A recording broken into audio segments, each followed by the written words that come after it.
Hepinize merhaba arkadaşlar, hepiniz hoş geldiniz. Ben Kicking Machine. Bugün sizlerle birlikte Tekken 8'de karakterlerle nasıl oynanır adlı serimize devam ediyoruz. Uzun zaman olmuştu, dediğim gibi bunları yapamamıştık. Çünkü çok fazla şeyler vardı. Turnuvalar, etkinlikler, işte bir de bildiğiniz gibi canlı yayın yapıyoruz. Vaktimiz kalmamıştı. Ama bugün Martial Love'ı hep beraber yapacağız arkadaşlar. Lafı fazla uzatmayacağım. Lütfen kanalıma abone olmayı, bildirimleri açmayı unutmayın. Aynı zamanda arkadaşlar, mobilden izleyen arkadaşlarımız için lütfen hype yapmayı unutmayın. Şurada gösterim, aşağıda bir hype şeyi var yorumların üstünde. Ona basarak bana hype puanı yollayabilirsiniz. Bu şekilde videolarımda arkadaşlar en iyi içerikler arasına girerek daha fazla izlenmesine yardımcı olabilirsiniz. Haydi çayınızı kahvenizi alın, arkanıza yaslanın ve Martial Love'ın eğitim videosu ile karşınızdayız.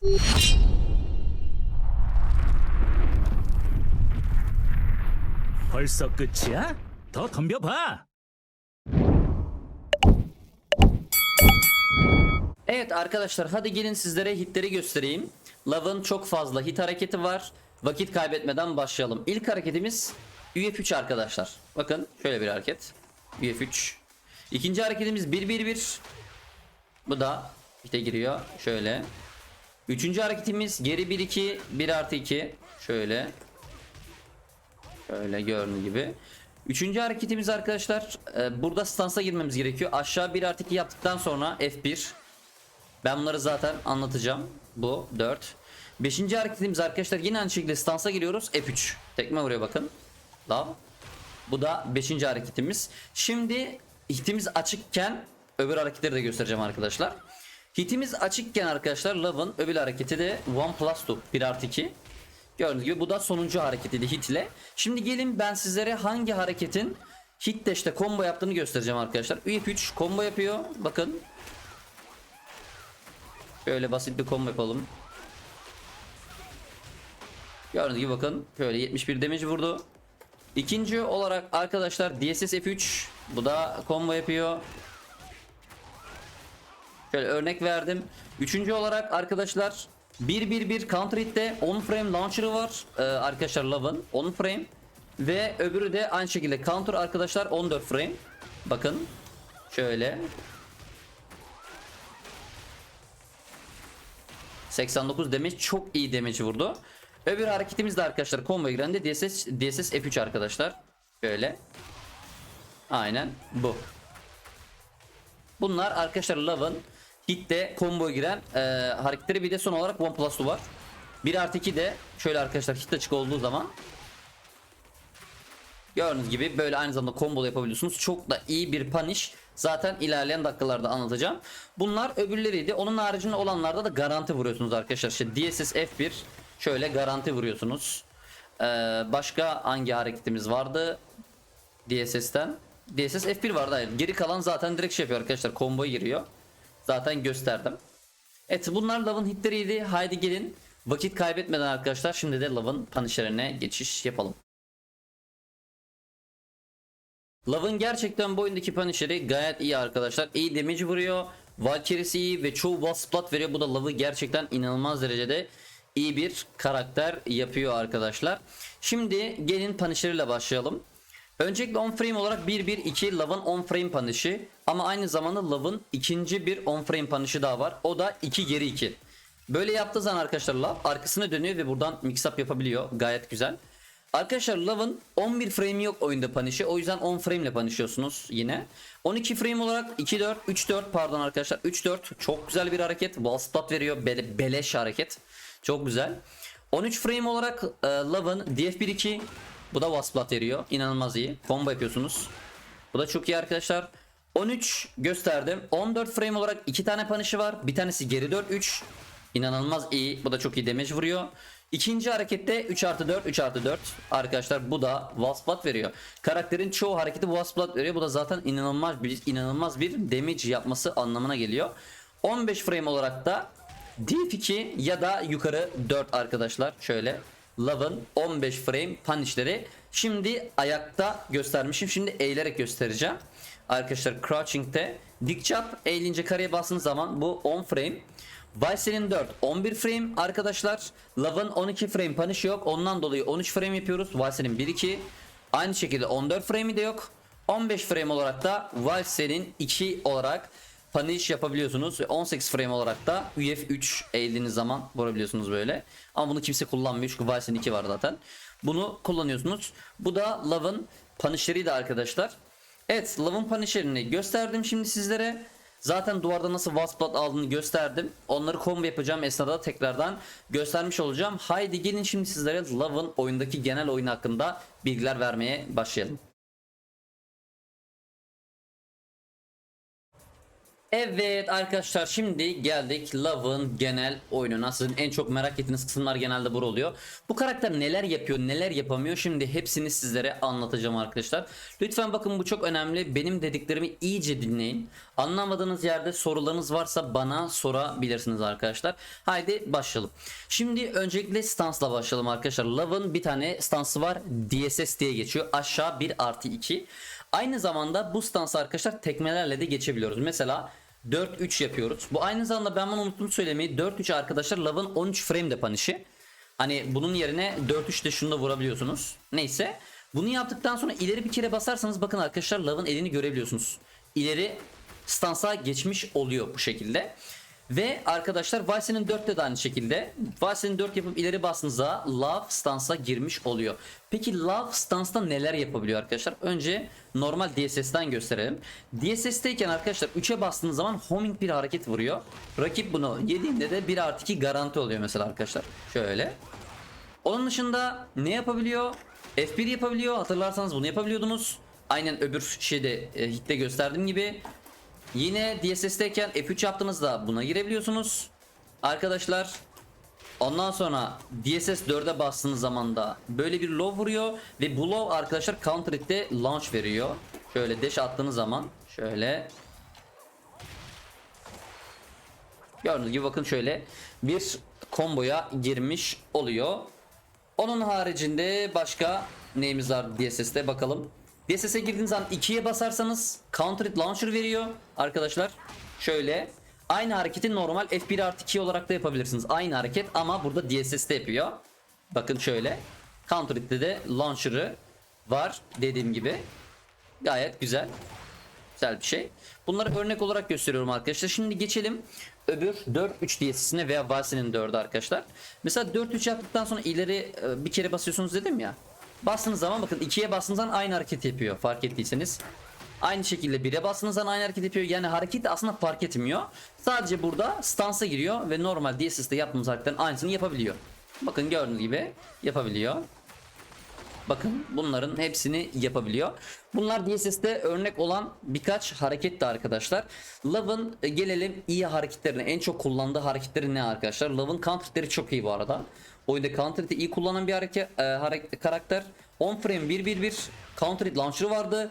Geri 1-2 1+2 14 frame inanılmaz iyi damage vuruyor bu arada. Love'ın slide'i çok güzel. Arkadaşlar garantisi var. Eğildiğiniz zaman aşağı sağ çapraz yapıp böyle bastığınız zaman kayıyor. Ve kalktığınız zaman da 1+2'ye bastığınız zaman Love'ın garantisi olmuş oluyor. Ve çoğu kişi arkadaşlar bunu iyi mix up'layabiliyor. Mesela böyle slide atacakmış gibi yapıyorlar. Böyle bekliyorlar. UF3'e basıyorlar. Hit'e giriyorlar. Ve hit açık olduğu zaman da combo'ya giriyorlar arkadaşlar. Şöyle bakın. Örnek veriyorum, çok basit bir şey yaptık. Bu onlardan bir tanesiydi. Ya da canı genelde insanların çok az olduğu zaman şöyle yaparlar. Fake atarlar. Risk alırlar. Vals'in 2 ile şöyle combo yapabilirler arkadaşlar. Basit bir şekilde gösterdim. Evet, onun haricinde neleri var? Mesela duvarda ne çok kullanıyor? Onları geçelim. Side step 2. Arkadaşlar safe Wasplat ve bu hareket safe. Bakın. Ve aldığı damage'i görebilirsiniz. Bakın 67, bu max damage'di bu komboda. Gördüğünüz gibi gayet de iyi bir damage aldı. Side step 3 çok güzel. 7'de arkadaşlar stansa giriyor. Yine gördüğünüz gibi bakın. Böyle stansa girebiliyor bu karakter. Ve counter hit'te de arkadaşlar garantisi olmuş oluyor bunun.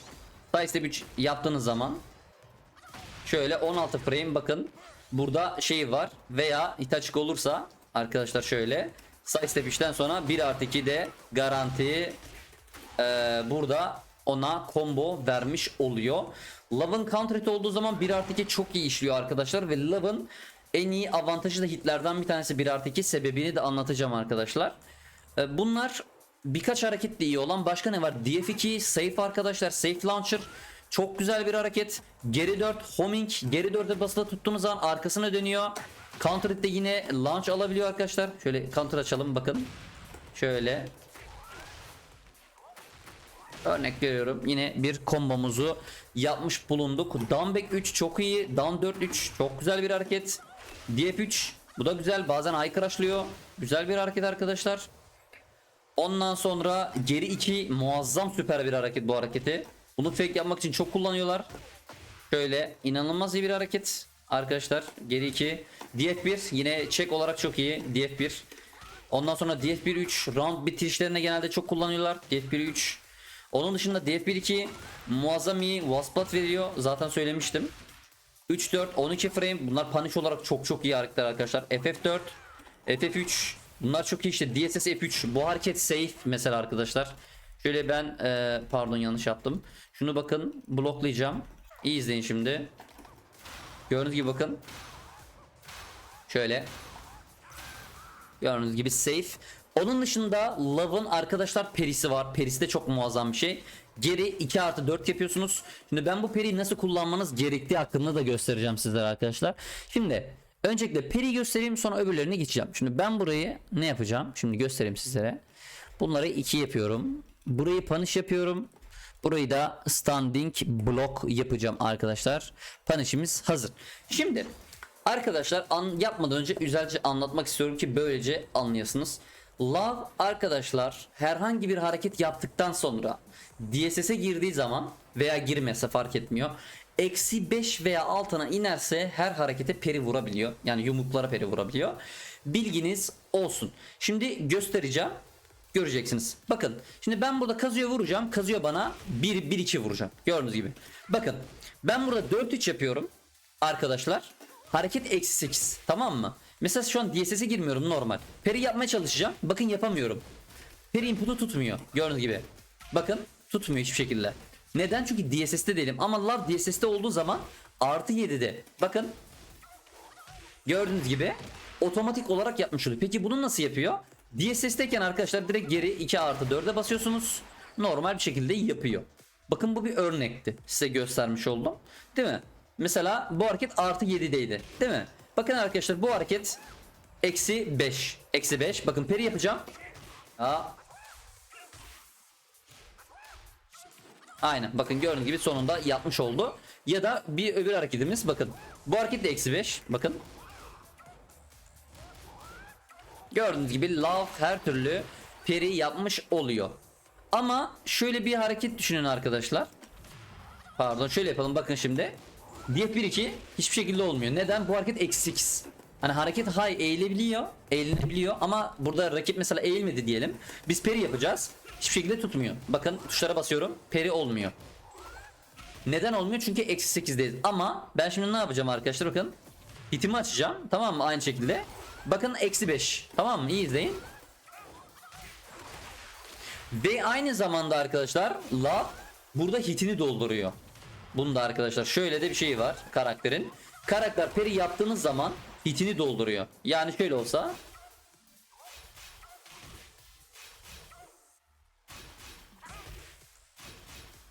Bir daha deneyelim.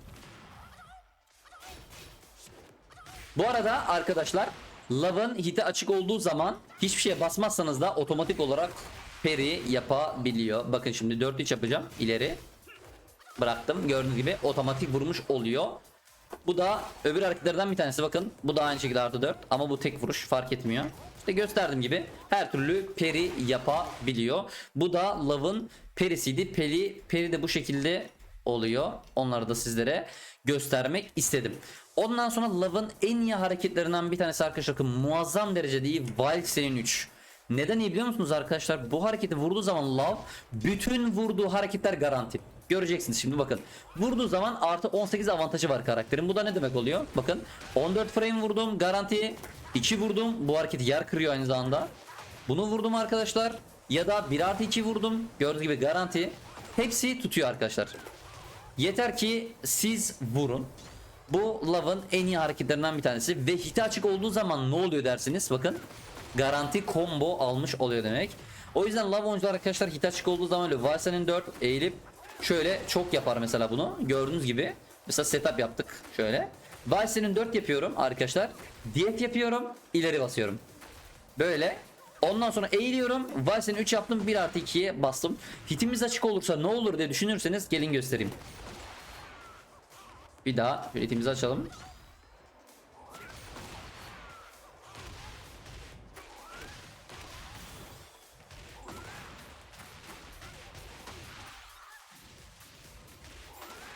Gördüğünüz gibi bakın 83 damage vurduk. Bu da basit bir combo yani max da değildi arkadaşlar.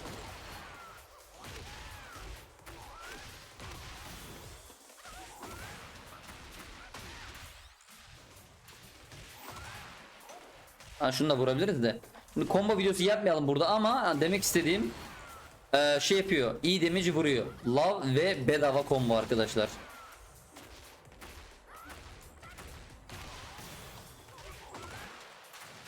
Bu arada çok güzel bir komboydu. Burada side step 1-2. Çok güzel bir combo yaptım gördüğünüz gibi. Bu da Love'ın en iyi şeylerinden bir tanesi. Bir de şunu göstermek istiyorum arkadaşlar. Love'ın Vice'nin 4'ü demişim ya çok güzel. 4'ü yapıp ileri basıyorsunuz ya. Zaten direkt DSS'e girdiğiniz için komboları da hit dash'te falan devam ettirebiliyorsunuz. Çok güzel bir şey arkadaşlar. Onun dışında başka en iyi olan hareketlerinden bir tanesi counter hit olduğu zaman arkadaşlar ben bunu zaten göstermiştim. Şu hatırlarsanız launch'tu. DSS 4. Hatırlarsanız launch'tu arkadaşlar bu. Side step 3 de aynı şekilde launch veriyor. Bakın. Side step 3 counter olduğu zaman 16 frame avantaj veriyor bize burada. Bu da şu demek oluyor arkadaşlar. Şöyle counter'ımızı yine açalım. Bakın 1+2 yine garanti olarak arkadaşlar bize burada combo vermiş oluyor. Çok iyi arkadaşlar. Şöyle. Ama counter olmasa bu arada. Counter olmazsa olmaz. Şöyle. Bir de bunun başka bir avantajı daha var. Sadece o değil arkadaşlar. Yani illa launchlamanıza gerek yok. Mesela duvardaysanız şunu da yapabilirsiniz. Side step, hit smash da garanti. Gördüğünüz gibi. Şöyle. Bakın.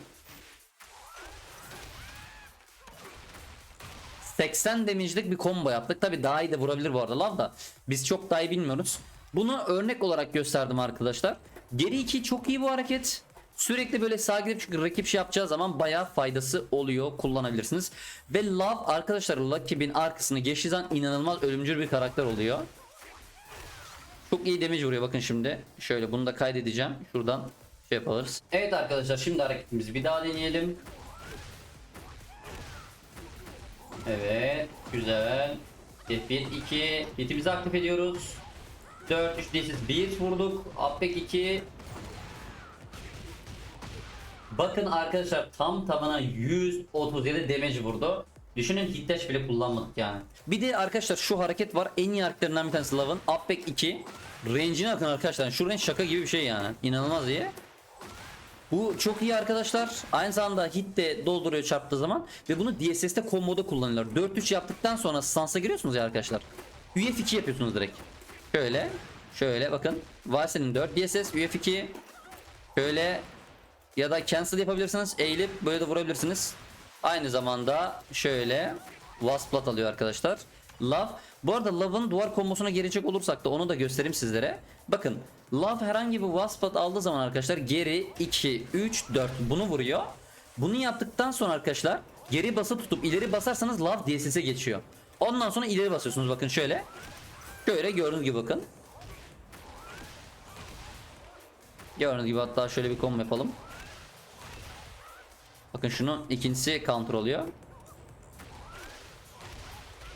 Aynen. Şöyle tailspin aldık. Şöyle. Böyle mesela duvarda bir combo yapabilirdik. Bu normal arkadaşlar. Love'ın duvarda yaptı. Şimdi komboyu birleştirelim gelin. Sizlere göstereyim arkadaşlar. Herhangi bir Wasplat aldık bakın. Bunu vuruyoruz. Bunu vurduk ya. Love'ın iki farklı combo yapma şekli var burada arkadaşlar. Bir tanesi Dumbback 1+2. Yalnız bu Punishing rakip kalktığı zaman size ceza kesebiliyor. İkinci olarak da herkesin vurduğu. Arkadaşlar 1-2-2 1+2. Şöyle 1-2 yaptıktan sonra 2'yi vuruyorsunuz ya. Bu hareketin arkadaşlar üçüncüsünden sonra en son gelen hareketi delaylamanız gerekiyor. Şöyle. Yani böyle değil de şöyle vurmanız lazım. Böyle olması lazım. Böyle. Şimdi zaten komboda göreceksiniz. Bakın. Bakın şimdi hızlı yapacağım. Bakın bu 70 hali hızlı vurdu. Tamam mı? Bir daha deneyelim.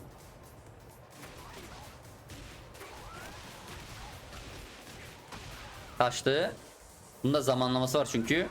Zamanlamayı tutturmanız gerekiyor. Daha tekrar.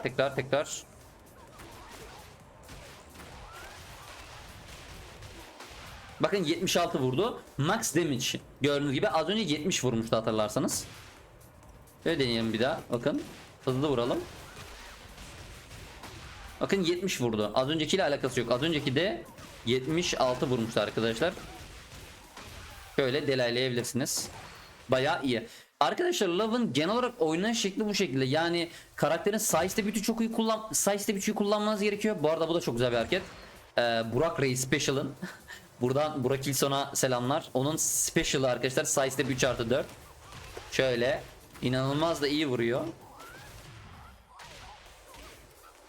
Şöyle bir combo yapalım.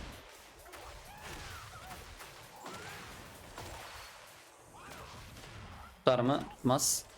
Da şöyle yapalım daha basit olsun. Komboyu tutturamıyoruz. Ya da şöyle de yapabiliriz. Tutar mı? Bu tutmaz.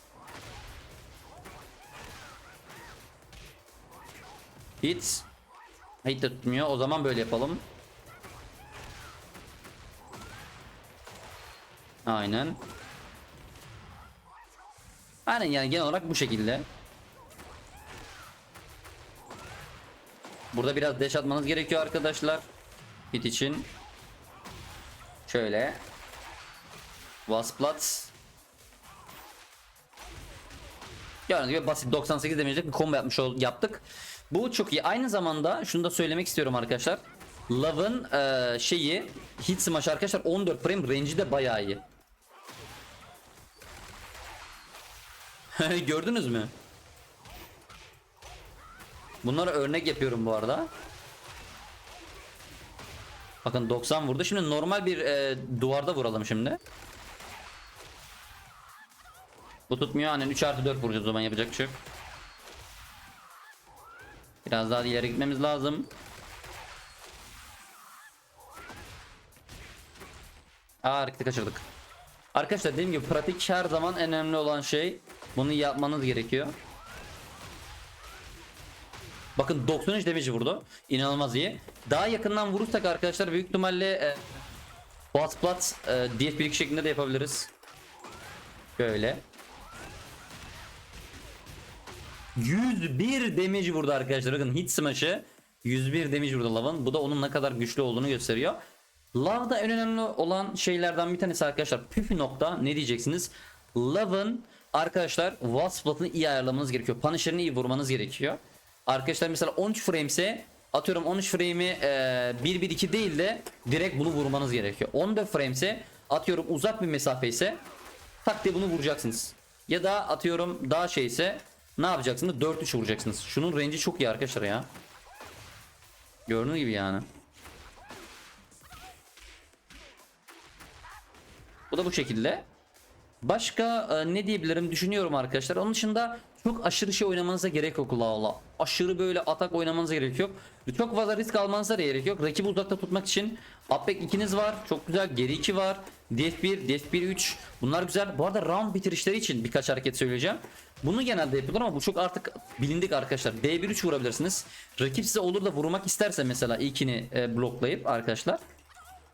Şunu böyle counter hit olarak yer arkadaşlar. Böyle. İkincisi bu arada şey veriyor mu bilmiyorum. Aynen combo veriyor bakın.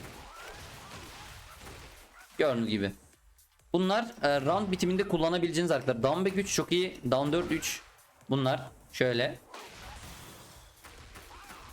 Geri kalanı zaten sizlere açıkladım arkadaşlar nasıl şey yapmanız gerektiğini. Evet arkadaşlar şimdi bir iki hareket daha göstereceğim Love'la. Love'ın en çok yaptığı şeylerden bir tanesi. Bu hareket de baya güzel. İleri 3-1 arkadaşlar. Bir de bunu delaylayabiliyorsunuz. Şöyle. Bunun avantajı ne? Bu hareketten sonra DSS'e geçebiliyorsunuz. Ve girebilirsiniz böyle ama çoğu ne kullanıyor derseniz arkadaşlar. Poison Arrow. Şunu diyetete girdikten sonra arkadaşlar ileri 2-1 yapıyorsunuz ama 2-1'den elinizi kaydırmanız gerekiyor böyle hızlı bir şekilde. Gördüğünüz gibi şöyle. Bunlar çok iyi. Böyle artı frame arkadaşlar. Aynı zamanda işte artı frame olduğu için de size gördüğünüz gibi gayet güzel avantajlar veriyor. Bunu da kesinlikle kullanmanız lazım. Love'ın en iyi hareketlerinden bir tanesi arkadaşlar. Şu hareket. Aynı zamanda arkadaşlar Love'ın en iyi hareketlerinden bir tanesi ileri 3+4. Bu hareket de aynı zamanda bir kapma ve combo veriyor. Gayet güzel. Şöyle örnek veriyorum. Yapabilirsiniz. Açılışı da 1+2. Zaten Love'ın kapmaları da çok iyi. 1+2 kapması böyle. Regular kapması zaten böyle. Homing bu bundan sonra garanti oluyor. Beşiktaş olduğu zaman. Ama en iyisi zaten ileri 3+4. Bu bayağı iyi bir şekilde kapma. Bunu da yapabilirsiniz. Bakalım Love ne kadar damage vuracak arkadaşlar. Şuradan kaydedelim, evet.